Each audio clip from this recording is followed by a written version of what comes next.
दोस्तों एक बार फिर से स्वागत है आपका हमारे चैनल पर। एनाबेला डॉल एक ऐसी गुड़िया जिसे हर कोई जानता होगा। ऑब्वियस सी बात है, आप भी जानते होंगे। पर आज के इस वीडियो में आप जानोगे द हॉन्टेड एनाबेला डॉल से जुड़ी कुछ ऐसी बातें जो आपको हिला कर रख देंगी। तो दिल थाम के बैठो और बने रहो हमारे साथ वीडियो के एंड तक। नंबर 1, दोस्तों आप में से अधिकतर लोगों ने एनाबेला डॉल की इस फोटो को देखा होगा। पर ये एनाबेला तो फिल्म की डॉल है। असली एनाबेला तो ये है जो बाकी डॉल्स की तरह प्यारी सी है, क्योंकि इस डॉल को बच्चों के लिए बनाया गया था। हाँ, वो बात अलग है कि ये डॉल बाद में पैरानॉर्मल हो गई। नंबर 2, द कंज्यूरिंग मूवी, जो कि 2013 में रिलीज की गई थी। अगर आप लोगों ने ये मूवी देखी है तो आप ये तो जानते ही होंगे कि ये मूवी रियल स्टोरी पे बेस्ड है। पर मूवी को एंटरटेनिंग बनाने के लिए मूवी में डॉल को काफी खतरनाक दिखाया गया है और काफी हॉन्टेड सीन्स एक्स्ट्रा ऐड किए गए हैं। पर एनाबेला की हॉन्टेड स्टोरी एकदम रियल है। नंबर 3, दोस्तों ये कहानी शुरू हुई 1970 में। एक लड़की जिसका नाम था डोना, उसको एक डॉल गिफ्ट में मिली जो कि उसकी माँ ने ही गिफ्ट की थी, क्योंकि डोना को बचपन से ही डॉल्स का काफी शौक था। जबकि डोना उस टाइम कॉलेज में थी, पर फिर भी उसे डॉल्स के साथ खेलना काफी पसंद था। उस समय डोना नर्स की पढ़ाई कर रही थी और उसके साथ उसी के रूम में एक और लड़की रहती थी जिसका नाम था एंजी, जो कि उसकी रूममेट थी। नंबर 4, डोना उस डॉल को रूम के बेड पर रखकर अपनी रूममेट के साथ कॉलेज जाती थी। पर जब वो दोनों वापस रूम में आती थी तो देखती थी उस डॉल ने अपनी जगह चेंज कर ली। जैसे वो कभी उससे चेयर पे मिलती थी तो कभी फर्श पे। शुरू में उन दोनों को ये सारी चीजें वहम लगी, पर जैसे जैसे ये एक्टिविटीज बढ़ने लगी उन दोनों को डर लगने लगा। और एक शाम वे दोनों जब रूम वापस आई तो देखा कि टेबल पर बहुत सारे पेजेस रखे हैं जिसमें लिखा है हेल्प अस। पर अगले दिन जब वो दोनों फिर से वापस रूम में आई तो वो डॉल अपनी जगह पर थी, मतलब उसमें कोई चेंजिंग नहीं आई। हर रोज तो डॉल की पोजीशन चेंज हो जाती थी, तो आज क्यों नहीं। पर जैसे ही डोना उस डॉल के करीब गई उसने देखा कि डॉल की आंख के पास खून लगा है।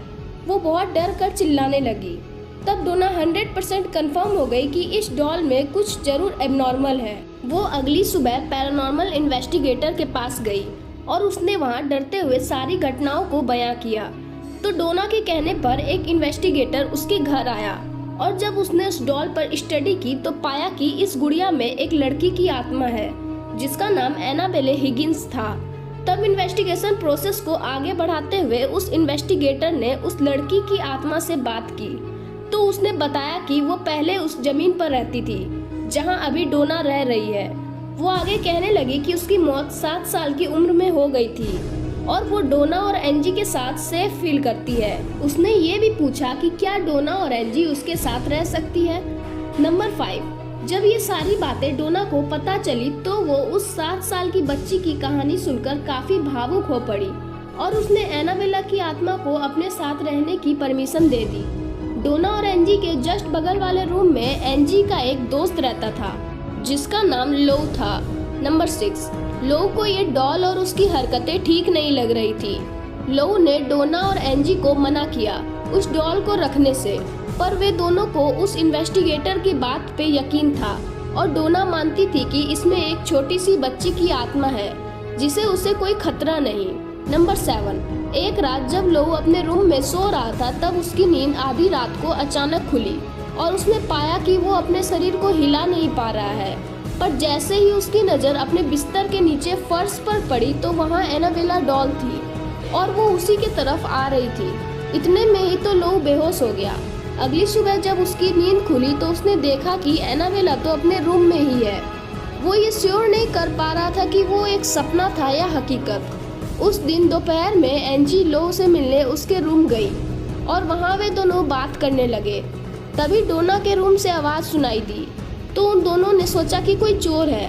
पर जैसे ही उन दोनों ने डोना के रूम को खोला तो देखा कि वहाँ कोई नहीं सिवाय उस डॉल के।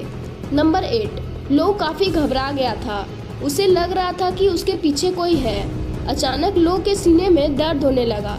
तब उसने जब अपने सीने पर हाथ रखा तो वहाँ खरोंच के निशान थे और उसमें से खून निकल रहा था। नंबर 9, पर डोना और एंजी ये मानने को तैयार ही नहीं थी कि ये सब उस 7 साल की बच्ची की आत्मा कर रही है। फिर भी लोग के काफी समझाने के बाद वे सब मिलकर एक प्रीस्ट, जिसका नाम था फादर हेगन, को बुलवाया गया।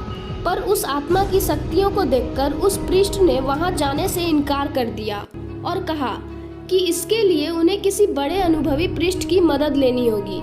वे सभी मिलकर बहुत बड़े प्रीस्ट फादर कुक के पास गए, पर फादर कुक ने इस डॉल के लिए पैरानॉर्मल इन्वेस्टिगेटर एडवर्ड और लॉरेन वॉरेन से कांटेक्ट किया और उन इन्वेस्टिगेटर ने बताया कि ये सिर्फ 7 साल की बच्ची की आत्मा नहीं बल्कि एक शैतान की आत्मा है, जो कि एक 7 साल की बच्ची का नाटक कर रहा था और उसकी इंटेंशन थी डोना और एंजी की जान लेकर उनके शरीर को अपने वश में करना।